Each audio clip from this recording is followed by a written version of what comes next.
নতুন নতুন দেশের সাথে সম্পর্ক বাড়িয়ে সময়োপযোগী পণ্য তৈরির মাধ্যমে রপ্তানি বহুমুখীকরণের আহ্বান জানিয়েছেন প্রধানমন্ত্রী শেখ হাসিনা। তিনি বলেন, উৎপাদিত পণ্য কিভাবে বহুমুখীকরণ করা যায় সেদিকে রপ্তানিকারকদের নজর দিতে হবে। সকালে রাজধানীর ওসমানী স্মৃতি মিলনায়তনে জাতীয় রপ্তানি ট্রফি 2021-22 প্রদান অনুষ্ঠানে এসব কথা বলেন তিনি। সরকার প্রধান বলেন, রাজনৈতিক নয়, এখনকার কূটনীতি হবে অর্থনৈতিক। বিস্তারিত জানাচ্ছেন শাহরিয়ার বাঁধন। মাননীয় প্রধানমন্ত্রী। স্বাধীনতার 50 বছরে দেশের অর্থনীতিতে এসেছে ঈর্ষণীয় সাফল্য। এক্ষেত্রে বড় ভূমিকা রাখছে রপ্তানি বাণিজ্য। তৈরি পোশাক খাতের রেকর্ড চালানের সুবাদে 2021-22 অর্থ বছরে রপ্তানি ছাড়িয়ে যায় $52.08 বিলিয়ন।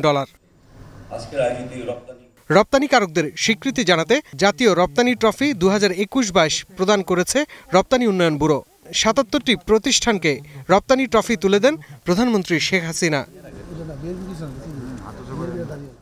প্রধানমন্ত্রী বলেন, 75 পরবর্তী যারা ক্ষমতায় এসেছিল তাদের হাতে দেশের কোনো উন্নয়ন হয়নি।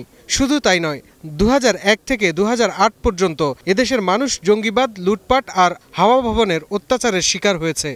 2001 থেকে 2008 পর্যন্ত এদেশের মানুষের উপরে সেই জঙ্গিবাদ, সন্ত্রাস, দুর্নীতি, লুটপাট, হাওয়া ভবন, চাঁদাবাজি এইসব করে এমন একটা অবস্থা ছিল, যার ফলে আবার ইমার্জেন্সি ইত্যাদি ইত্যাদি বিভিন্ন অবস্থা আমাদের অতিক্রম করতে হয়েছে।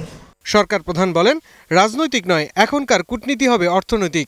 সব চ্যালেঞ্জ মোকাবেলা করে দেশকে এগিয়ে নিয়ে যাওয়াই মুজিব বর্ষের অঙ্গীকার। যে এখনকার কূটনীতিটা হচ্ছে, এটা শুধু রাজনৈতিক না, এটা হবে ইকোনমিক, বাণিজ্যিক।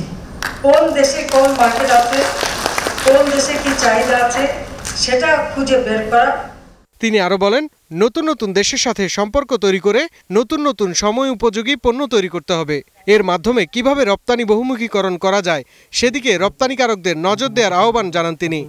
এই যে মাত্র 15 বছরের মধ্যে আমরা এই উন্নতিটা করতে পারলাম, এটা পরিকল্পিতভাবে কাজ করেছি বলেই সম্ভব। শেখ হাসিনা বলেন, গত 15 বছরে আওয়ামী লীগ সরকারের পরিকল্পিত পদক্ষেপের ফলে দেশ এগিয়েছে। বিশ্বে বাংলাদেশের অর্থনীতি 33তম অবস্থানে, এটা আরও এগিয়ে যাবে। গ্রাজুয়েটেড হলাম। শাহরিয়ার বাঁধন, গ্লোবাল টেলিভিশন, ঢাকা।